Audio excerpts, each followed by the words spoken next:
Ça tourne. Eh bien, je m'appelle Marie Levavasseur. Je suis la créatrice de la marque identitaire Sherwood que j'ai lancée en 2017 et qui permet à tous les Normands et amoureux de la Normandie de porter fièrement, avec des textiles ou des accessoires, leur amour du territoire. J'ai d'abord commencé cette aventure avec deux associés, Rachel et Stéphane.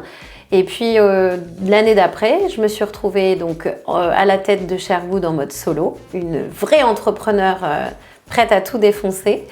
Et puis au fur et à mesure, l'aventure a grandi, c'est-à-dire qu'au départ, je gérais beaucoup de choses solo, j'imprimais, je tenais la boutique, je pouvais faire de la com, enfin j'étais une vraie freelance à moi toute seule. Et puis au fur et à mesure, j'ai une équipe qui s'est construite. Aujourd'hui, nous sommes 6 et ça nous permet aussi aujourd'hui de se développer un maximum dans toute la région, de pouvoir proposer des produits qui rendent les Normands fiers de leur région et de pouvoir le porter dignement et fièrement. Et puis Sherwood, c'est aussi des belles histoires de rencontres d'entrepreneurs qui m'ont permis aussi également de faire des gammes de produits made in France pour unir des savoirs d'entrepreneurs locaux. Alors pour moi, une femme entrepreneur, c'est avant tout une femme déterminée, une femme qui a envie d'aller jusqu'au bout de ses convictions. Une femme entrepreneur, c'est quelqu'un aussi qui suit le fil. Il y a des évidences à un moment donné dans une vie. Je pense que le passage à l'entrepreneuriat en est une et ça peut faire un peu peur. On peut être vite solo, puisque c'est aussi la problématique de l'entrepreneur aujourd'hui, c'est qu'on est vite seul.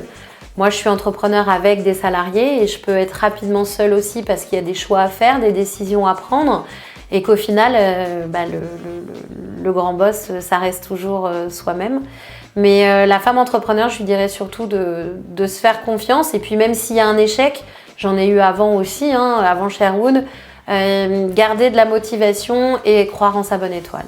Si j'avais un message à faire passer, je pense qu'il faut rester avant tout soi-même.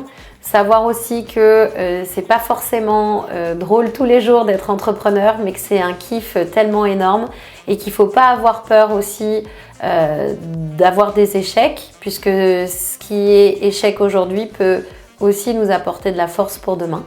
Donc c'est surtout de rester soi-même, ne pas avoir peur de sortir de sa zone de confort et ça, Dieu sait que c'est plus facile de le conseiller.